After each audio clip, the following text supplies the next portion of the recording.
go. I'm just waiting to connect, and we're gonna have a little discussion about binocular vision.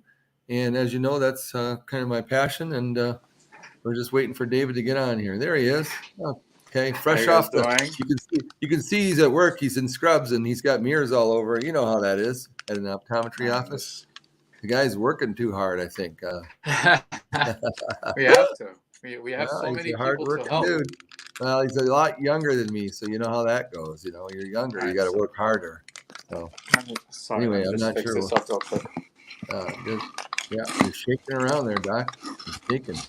And I'm just trying to get this thing. There you go. You got it. Stable. We're good. We can see your good side. We can see your good side. That's what counts. 1 second. Just keeps dropping lower. Oh man. Okay, right. There we are. There I am. Dr. Antonin again, and the man of the hour. I really can't wait to talk to him again. I've only talked to him a few times, but he's always entertaining, and he's the TikTok doctor of the year here, this man. So tell us about TikTok. Thank you for the great introduction. First of all, I have to apologize for the mess behind me. I just finished 3 binocular vision exams, and at the end of each exam, over here I have trials, I have the prisms, the loose lenses. It's all a mess. So I didn't get a chance to clean up. I just finished with the patient care. So thank you guys for having me. Thank you for doing this. I share the same passion as you. And we want to spread awareness and talk about binocular vision dysfunctions and how other professionals can help as well. So TikTok started last year around July. I started using TikTok at the beginning of the year, and I saw so many different kinds of professionals. Any professional, from a dermatologist to some optometrists. Mostly MDs, and they're all talking about their specialties and their professions. And I saw a lot of professionals talking about ADHD, but after using TikTok myself for a couple of months, I realized nobody's talking about like eyes, how our eyes work, and all these binocular vision issues that I've been seeing for so long. And we see a lot of it, and most of them are undiagnosed, and they have been undiagnosed for years, for majority of their life, for most of them. And I thought that, since everybody's talking about their own specialty, nobody's talking about this, and it's such a common thing, I should start using it as well, utilize it to spread awareness and just talk about it and educating others how these symptoms of migraines, panic attacks, dizzy, anxiety, and all reading problems and all these focusing issues could actually be caused from your eyes not working together.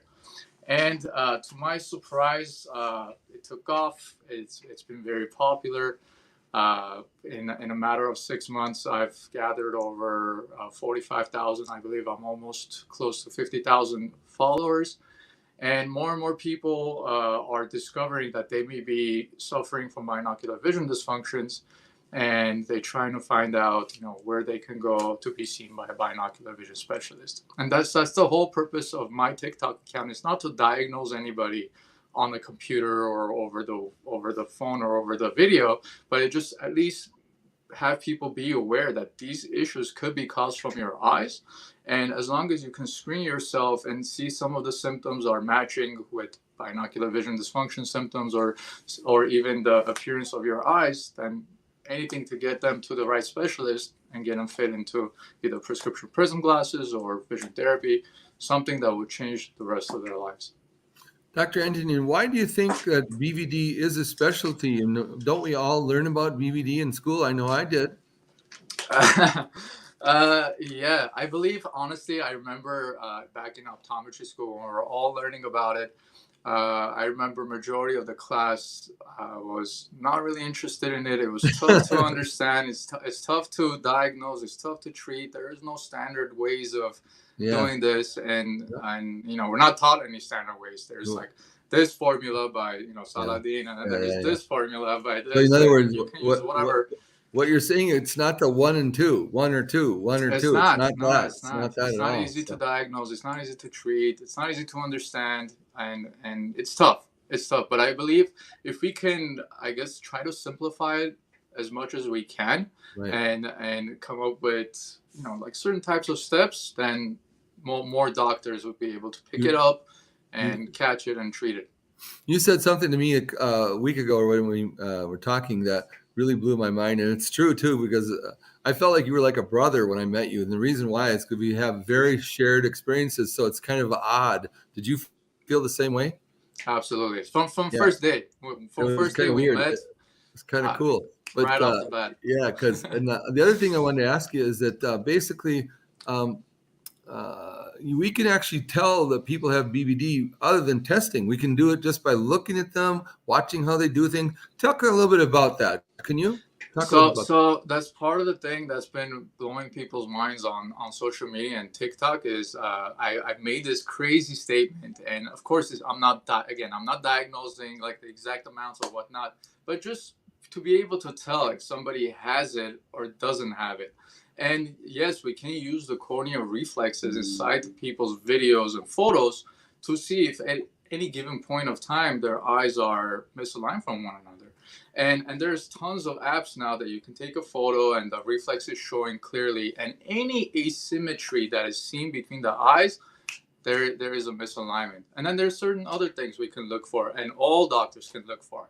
You know, if you have a patient coming in with a head tilt or a head turn or a chin, different chin positions, or they have one of the eyebrows constantly lifted, or all these different ways that our body learns and our brain learns to compensate. Yes, the tilted glasses that are done on purpose because it gives them more comfort.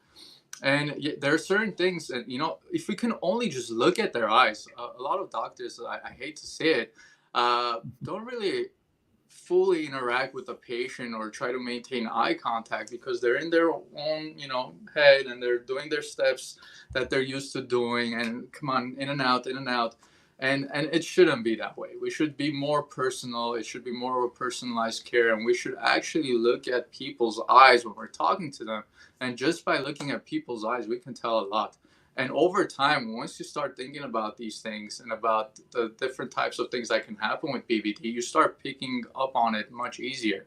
And it has come to the point for me, it's kind of obsessive, to be all honest with you, that? that it's like a blessing and a curse It because, you know, is. I'm talking to a person, they're standing in front of me, and this is like a friend or a relative. I'm like, should I say it? Should I not say it? You Yeah. know, and I'm noticing it in movies and you know, even childhood photos of mine and siblings, and even in a way where a patient walks in the door and without even getting the exam done, I look at them, I go, hey, do you have headaches? And they're like, what the, how did you know? Like, Right. how could you tell? And I go, well, like, I can tell that you're constantly doing this. There's a reason why you're doing that. There's a reason why we do these things. You know, it's all ways to make our brain and body work. So And our so brain I and bodies don't work perfectly. I always ask So, them this way. I go, how many people have perfectly aligned feet? How many people have perfectly aligned anything of your body? I mean, yeah. come on. There's going to be a percentage. What do you think? I always say, what do you think? Is there 100% of the people that have perfectly aligned eyes? And they go, well, probably not. I go, well, what do you think the percentage is? Well, I don't know, 5, 10. I said, no, higher, higher, higher. Higher, And so, way Dr. higher. Anthony, what do you think? I've done this for 40 years. You've done it for a few. So, I mean, like, how many have you been out? How many years How you been a many? doctor?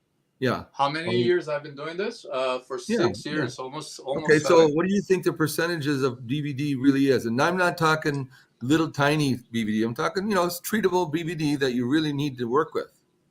What do you I think? say more than half of the population. I agree. I think it's half, and it's More than scary. I'm half of the scared. I'm population. scared to say that to other practitioners No, because they'll no. they'll go crazy. They'll go, like, you're crazy. That's what they'll tell you. It's the difference in my opinion between BVD, you know, the us needing to do something about it and us Right, not needing to do something about it is the right, person's compensation technique. exactly. BVD is going to be there. If you look for it, you will find it. But does every patient need prisms? Does every patient need vision therapy? No, because their No, body and their eyes have learned to compensate. right, You ask them, hey, do you have headaches? Do you get dizzy? Do you get nauseous? Do you have right, neck issues? No, if it's a right, no on the symptoms, then you leave the BVD alone, even though it may be there. But right. if they're coming in and you can see that, you know, they're already in this position, which was one of my patients today actually, Really? and you know, their posture, they have neck issues, they have shoulder issues, they have facial pain, they're diagnosed with ADHD, panic attack, my you know, anxiety, all kinds of things, going through multiple doctors trying to figure out what it is that's causing them. And the previous 4 optometrists have missed it.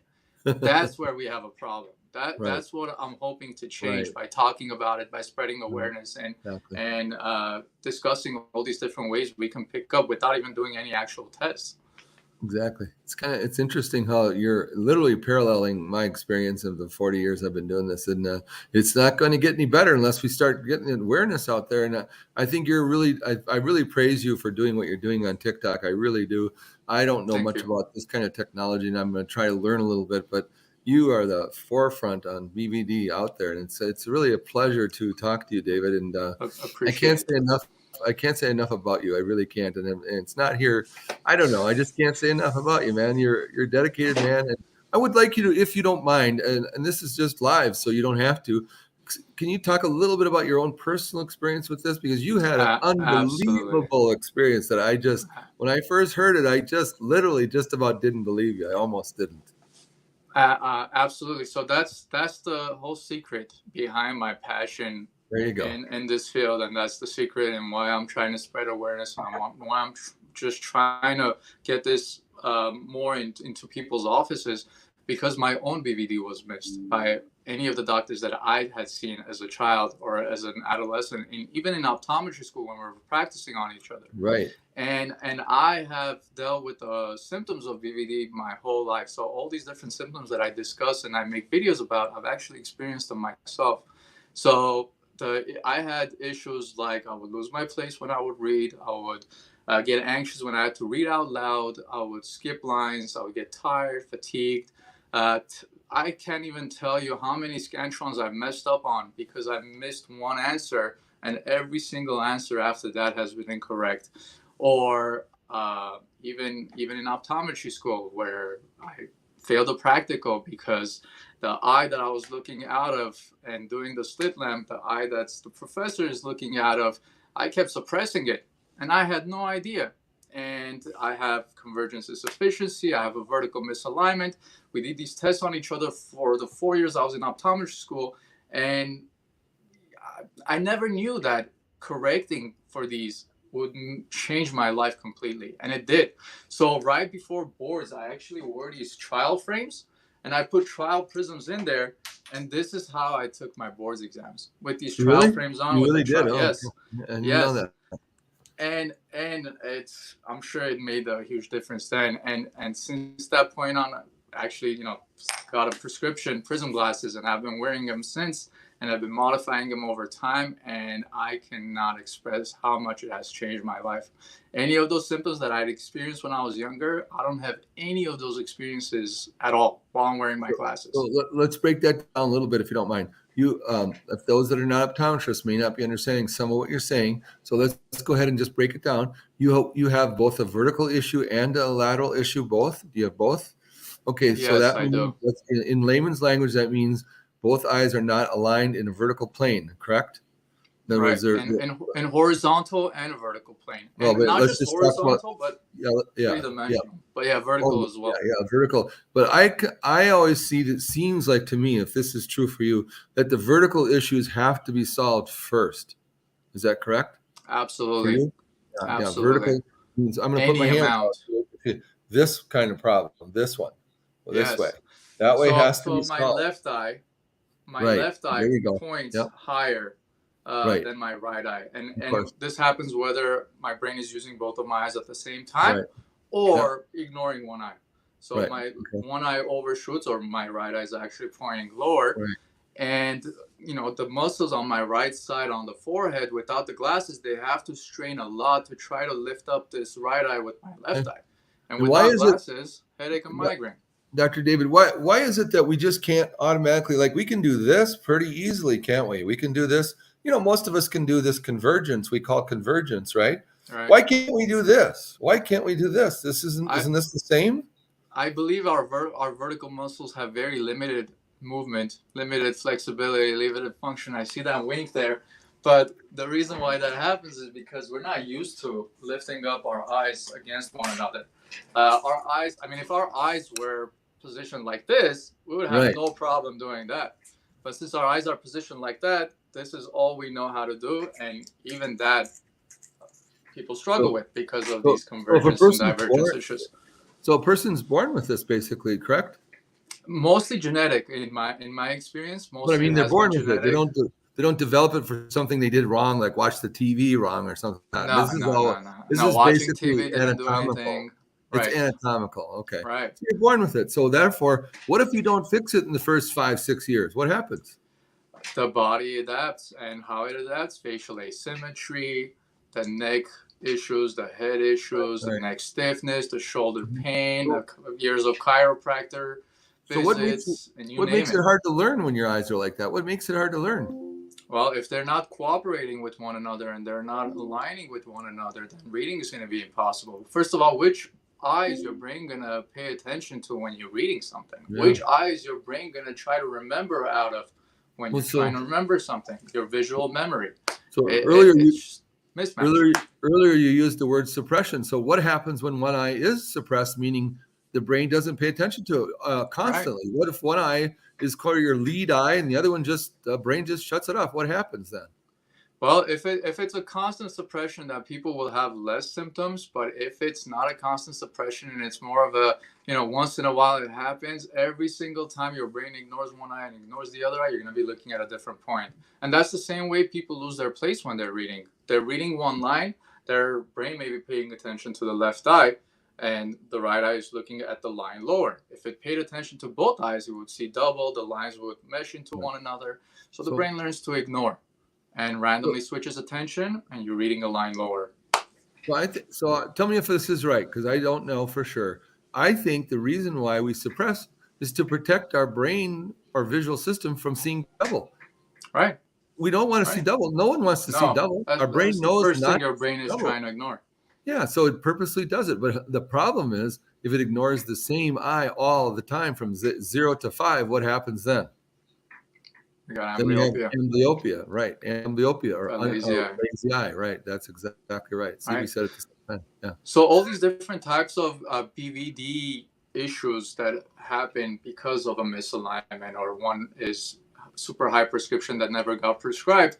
All these different types of misalignments cause different types of symptoms that are often misdiagnosed. For example, my patient today, she said that she had been to at least 4 doctors, and she had been diagnosed panic attacks, migraines, anxiety, vertigo from 4 different doctors. And she goes, in reality, I don't think I have any of those things. And when I measured the eyes today, misaligned, issues with their ability to compensate, and that's why even her head position was like tilted and down, and her posture just, it's crazy how much it affects and how little we do about it. But if we're able to spread awareness and talk about it, and more doctors are able to pick up, just the smallest amount of prism adding to the glasses will make a world of difference for someone. A I've world of I, difference. I've experienced a lot of cases over my 40 years that they come in when they're laterally misaligned very heavily. We would call it esotropia. That just means inward turning. That's obvious. They bring them in then because, of course, anybody can see that there's a problem. However, do you ever experience where the kid themselves have no symptoms because they're not using both eyes? It's mom and dad that's worried about it. The kid doesn't care at all because they're a happy tropia. They're happy because they only need one of the two They're eyes. just However, using one eye. yeah, so they're happy. The ones that are in trouble, in my opinion, are the ones that are not completely suppressing and they're trying to put them together. That's the hard part. You're absolutely right. Honestly, from what I've seen in the last 6 years, people with the smallest amount of misalignments have had the Have the most amount of problems. symptoms. Exactly. Those Yes. microtropes, like Exactly. one prism diopter, Yes. vertigo, or inward. Oh my God, worse symptoms than a 15 or a 20 degree. So Way yeah, worse symptoms. it's really funny because you'd think it's the big problems are happening from the big errors, and actually No, there's no, it's the less ones that are symptoms. not easily caught. Those are the ones that Exactly. are not easily caught, And that that are and not that's obvious. and that's where the 50% thing comes in because a lot of people have microtropes and they are problems with micro and angles, and just very small angles cause big problems, and especially in the vertical plane. That's what I Yes, find. yes. So, yeah. So I was actually discussing this with a colleague of mine yesterday, and we were talking about, and she's also doing vision therapy and wants to go in that direction. And she's saying, hey, what do you do about the vertical prisms? And I say, any amount I prescribe them. Any amount, whether it's a quarter, 0.5, or 1, I prescribe them. If it's not there, I look for it. I chase Yeah. it. And Yeah. most of the time I find it, even if Yep. it's not obvious. And she's like, oh, I remember they said we were taught in optometry school that if it's 0.5 or less, you don't really need to do anything about it. I go, I think that's where they're wrong. That's where I they're think wrong. that 0.5 makes a huge Huge. amount of difference.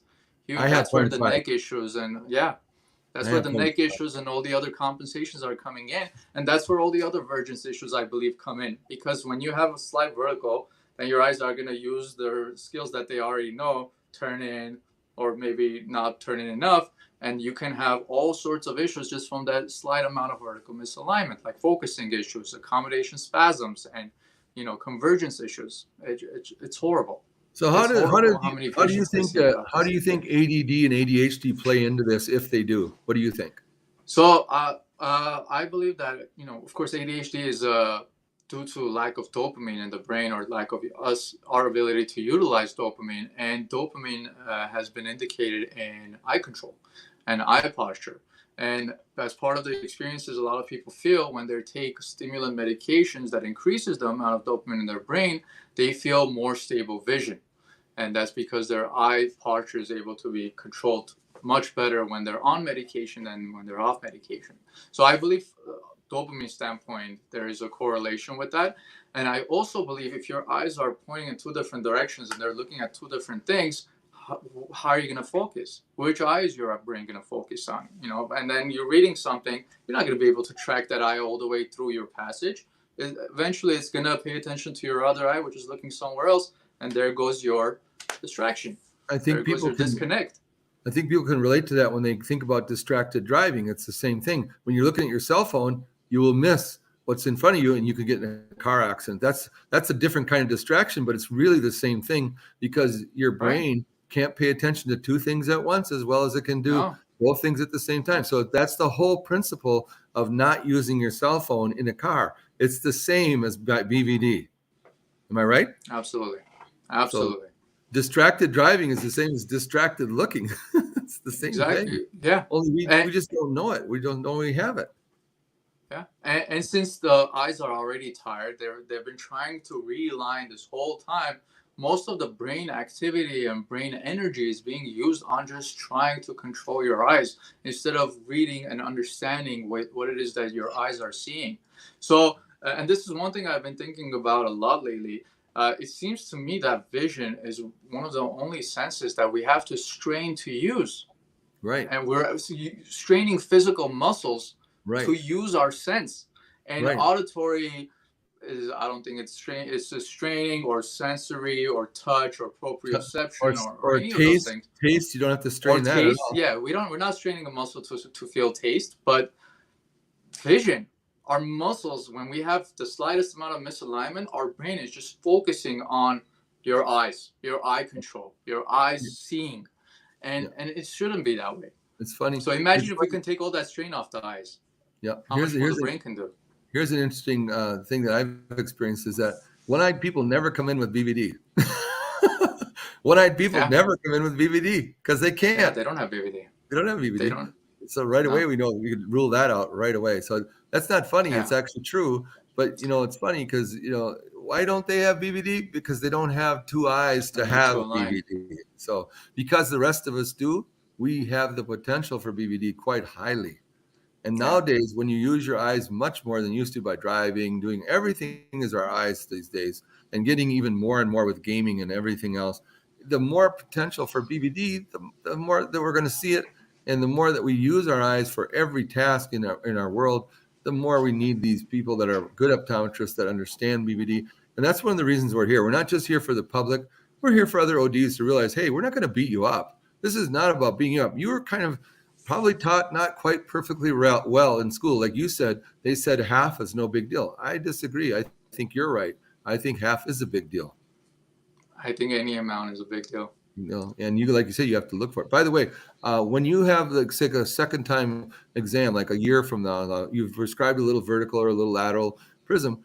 Do you sometimes see slight shifts in that amount of prism needed? Slight, but the things that I hear from people, from patients, that I've heard from other doctors that very likely don't practice this type of specialty or don't feel comfortable prescribing prisms, they're constantly being told that prisms are going to make your eyes worse. You're gonna have to need to increase the prism, and you're gonna be stuck on prism. These statements, they're not really factually true, and two, it's such a rare. I mean, of course it happens, but it's rare. It's not common. Most people will benefit, and most of the patients that I've seen and I prescribed prisms for, I didn't really have to change much over time. Right. So I basically, personally have only decreased my own amount of prisms over time because the connection between my eyes have gotten stronger. My right. muscles are more flexible. They're easily adjusting to these new things now. So it's the contrary. You can actually reduce the amount of prisms over time because the connection between the eyes working together is actually getting stronger. That's I can concur with that because that's exactly my experience. Is that once you get them, to where your divergences are getting better because they're almost perfectly aligned, the brain does the rest of the work for you. And even in the vertical, slightly in the vertical, not as much as in the vertical, but in the lateral, they definitely, after a while, I reduced my lateral quite a bit over the years, but Yeah. not too much in the vertical. Vertical, pretty much the way it's going to be.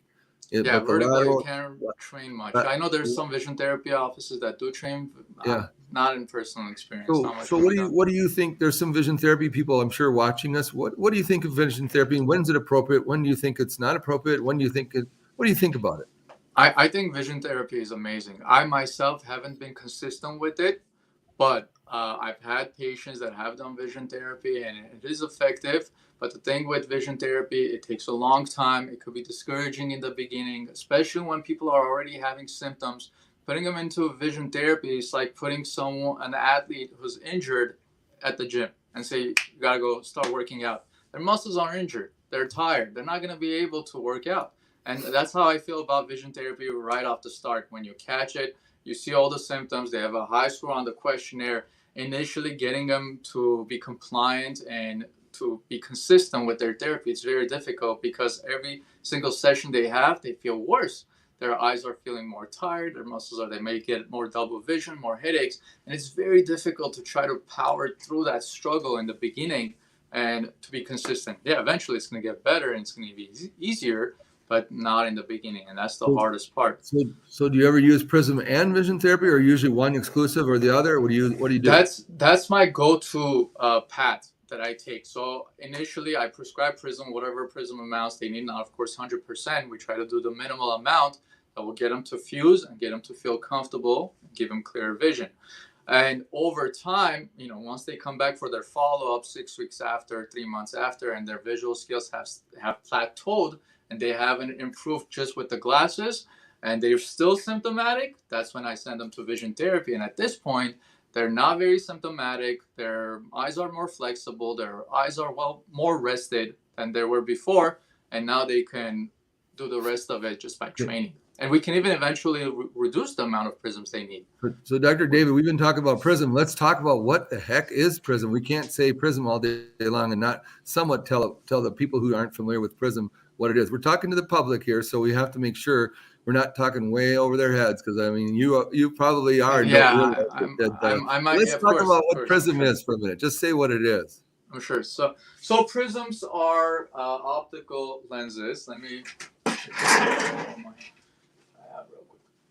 So these and all lenses are made up of prisms. All minus Right. lenses and all plus lenses are made up of prisms, and that's why pupil centration is important. And if if it's not in the central point of the lens, then it's gonna create these extra strain on the eyes because of these prisms that these lenses have already built in.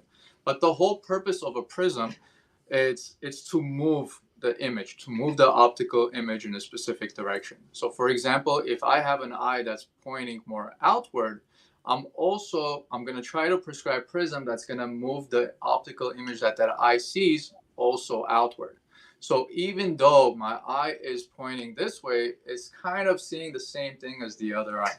So this is a type of effect the prism does on an image. You see, I'm being moved to the side, and the bigger the prism, the more distortions you get, and suddenly I'm here. There you go. So That was a good. I that's like the whole that demo. purpose. That was excellent. Thank you. That's the whole purpose of a prism. It So, just moves things around. It doesn't make it clearer or blurrier. It just moves. so to some, we don't change the direction of your eyes. We don't do that. No. We change the direction that the image appears to come from. That's what we Right. do. So I just Right. wanted people to know that we do not change your eyes. We do not change your eyes. We change light. We change the direction of the light. We cannot change your eye position. That's an anatomical given. We can only change the angle at which the eyes absorb the light. Is that correct? Am I right on Yep. that? That's exactly correct. Right.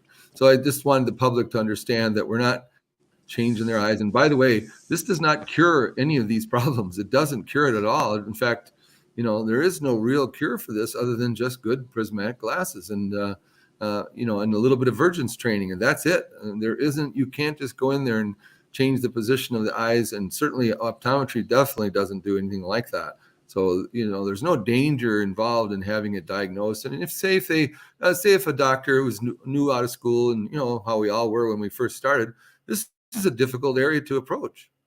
Are you there? Okay. Well, anyway, this is a difficult area to get really good at. I would say that's my opinion. You don't jump out of optometry school being an expert in prism correction. You just No. I don't know. I've never met anybody that is. Maybe they're better than me, but I didn't get good at it for 3, 4, 5 years. It took that long because you have to have enough patience to make mistakes, because you will, and it's scary, because that's why I think a lot of doctors get kind of bummed out, because they do make their mistakes and they go, oh, I'm not doing this anymore. Well, we're all kind of, as eye doctors, we have to look at sort of being perfectionists of a sort, because we have to make sure everything is perfect. Otherwise, patients will know. I mean, they know when they're not seeing right. And so I think we're all trained to be perfectionists. And because of that, the negative feedback we get initially, the first or few times that we delve into prism, can be harrowing. It can be very scary. Yeah.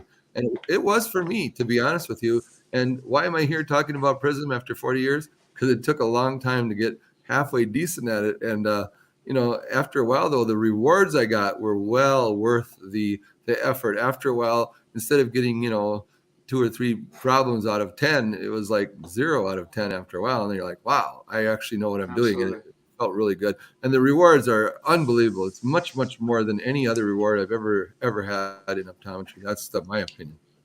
I completely agree. And I think that's another big reason why a lot of doctors may not want to get into it, is being able to take a risk and being okay with the idea that your glasses may not work for your patient.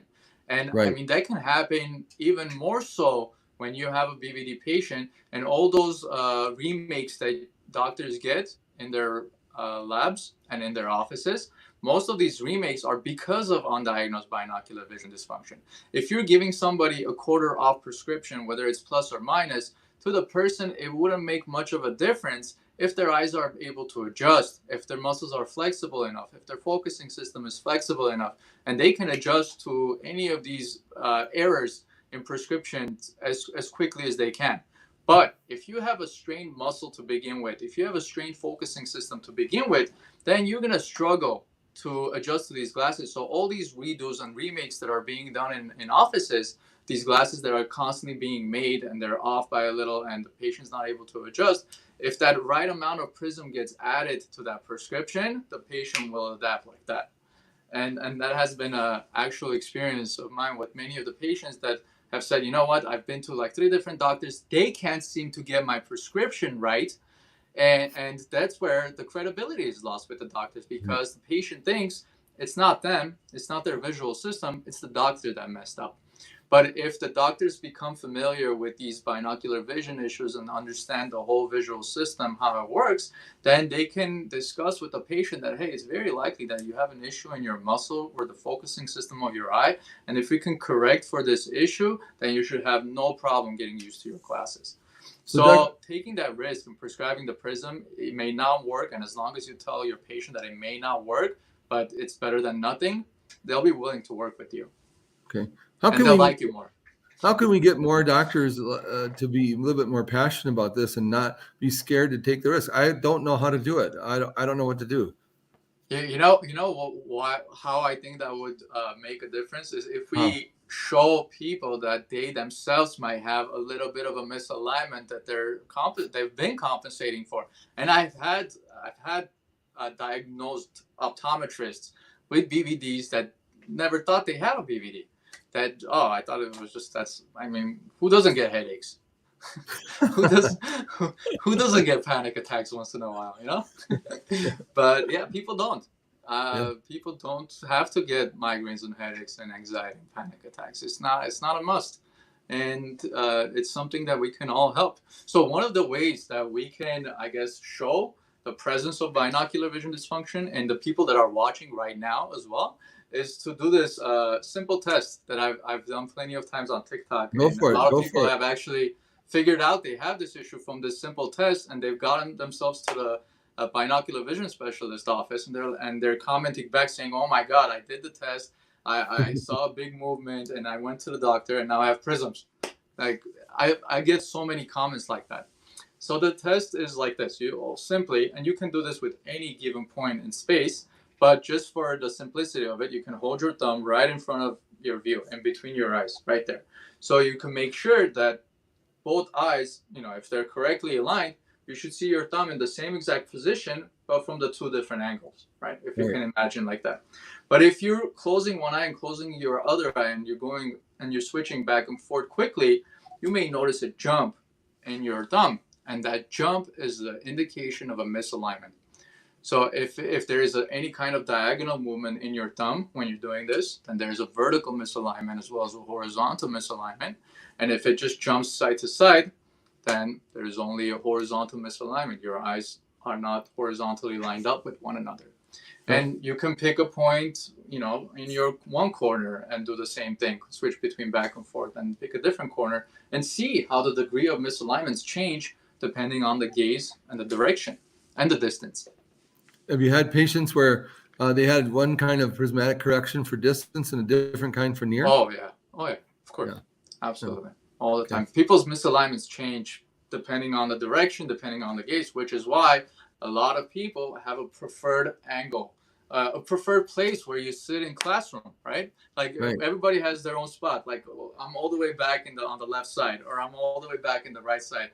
Or at the movie theater, there are some people that prefer to sit all the way to the right. Some people prefer to sit all the way in the middle. I mean, to me, the only reason why this would be is because of your eyes. Because no other part of your body is changing when you're sitting down and you're watching something. It's your head and your eyes. So if you feel more comfortable looking from the side like this, then you're going to be sitting in that whatever position that will allow you to do that. So same thing with watching TV, same thing with watching movies and being in class and reading a book and holding our heads in specific directions. We just learn to adapt. Can you name the top 4 or 5 symptoms in order of frequency as best you can? I mean, just go ahead and give me 4 or 5 top symptoms that you look for. Top symptoms. Okay, headaches. Headaches. Yep. Migraines. Okay. Dizziness and nausea. Okay. Eye strain. Vertigo, motion sickness. Okay. Dry eyes, for which a lot of dry eyes. Okay. don't work. Okay. Oh, there's more than 4 or 5. Yeah, I mean, I know just top 4 or 5. There's a million, but we'll just do the top 4 or 5. How about night driving? What's that like for some of these guys? When people are complaining of, I see blurry even when I'm wearing my glasses at night, that's a very clear indication that, if you're correcting someone's prescription by regular glasses and they're still having issues at night, it's not because they have cataracts at 40 years old or because of any other, or your eye color is too light, so you're more light sensitive. No. It's not that. This is more of a more likely reason, because once we correct for these issues and misalignments, and the eye color doesn't make them light sensitive anymore. So even though the eye color stays the same. So what have you noticed about night driving that allows that prismatic error to even be more problematic than it is during the day? I know my reasoning for it. You tell me if I'm right. When you don't have enough stimulus that helps your brain align those images, you lose that ability to do the divergences, the compensations that you normally do. Am I right on that? Absolutely. Okay. I believe that's one big reason. And the second big reason is because where are people going most of the time at night? From work to home. And Yeah. what were they doing at work? Using Tired. their eyes and getting exhausted and trying to fix the whole issue that's being caused from the muscles. So by the end of the work day, when they're driving back home and it's nighttime, most people are not able to feel comfortable driving home. Well, here I live in a place where that's not true. I live in Minnesota where it's dark in the morning and dark in the evening. It's dark on both sides, so that doesn't apply here, Dr. David. But I'm just having fun with you there. But yeah, we have driving in the morning and at night, and guess what? The morning's just as bad, no matter if they're tired or not. So it's actually worse at night. You're right, always worse at night. But even in the morning when they're going to work and it's dark, it's a problem. So I found that their virgences just don't work as well because, of course, there's not as much stimulus on the edges of things to make those edges align naturally. Yeah, I wish we could have like a interactive thing right now where we can see people's answers. Like, for example, how many people wake up in the morning and they start off with one eye closed and then slowly open that other eye. Yeah. I've done that. I've done it. There you go. So that's a clear indication of your eyes. It's also an indication you didn't sleep very well and you maybe get a little more sleep too. So anyway, well, I think we're getting close to wrap up time, but I thought it was anything more you want to add there? Time flew. Time flew. It always does. It feels like I've been talking for 5 minutes. I know. Isn't it great? I feel like I can talk about this for hours. I know. And we could. And I think we better let people have a break and go to other things. But yeah, it says, do you start with there you go. Oh, there we go. Nice. Okay. Thank you, Charlene. Oh, do the vote. Okay, we're going to do a vote. She did a poll here. Charlene did a poll. So how many say that? We don't answer. You and I don't get to answer. Oh, I answered. Oh, you did? Okay. Yeah. What'd you say? We'll take you out. Yes. It still happens because when I wake up, I'm not wearing my prism. Oh, that's right. You're not wearing your glasses. That's right. Yeah. Okay. Well, anyway. So even when I take them off, it takes time. Look at how messed up your eyes get. Yeah. By the way, the bags here.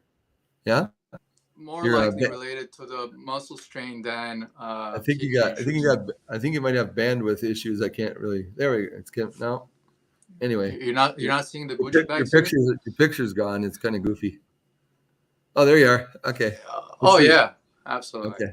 So now what about it? What were you saying? So Irina is asking if we would test binocular alignment before contrast sensitivity. Actually, yes. I don't remember when was the last time, to be honest, I tested contrast sensitivity. What is the question we need to ask our OD in the next check prescription tune-up? So I actually get this question asked a lot on the comments, and it's kind of, I don't know how to explain this. That won't be offensive, but if you don't feel comfortable prescribing prisms, and if your doctor hasn't caught it by now, it is very likely that they're not familiar with prescribing prisms. So asking your eye doctor that doesn't specialize in it may not end up with any results. So what I usually recommend to people that have told me that, hey, I've been to my eye doctor the last 4 or 5 years and I've had the symptoms my whole life and it was never mentioned to me. I tell those people that you need to look for a binocular vision specialist. So if your optometrist knows, works, or refers to a binocular vision specialist, great, they can refer you to one. But if not, you need to take the matter into your own hands and look for a binocular vision specialist yourself. So if I could wrap this up, I'm actually working on a resource center, BVD center, where we'll be able to add different professionals all over the world, not just US, but all over the world, that specialize in binocular vision dysfunctions, offer vision therapy, syntonics light therapy, or they can prescribe prism glasses, so people can find the right specialist sooner without having to circulate through 10 different doctors before realizing what it is that's going on. So I think seeing a specialist is the most important thing.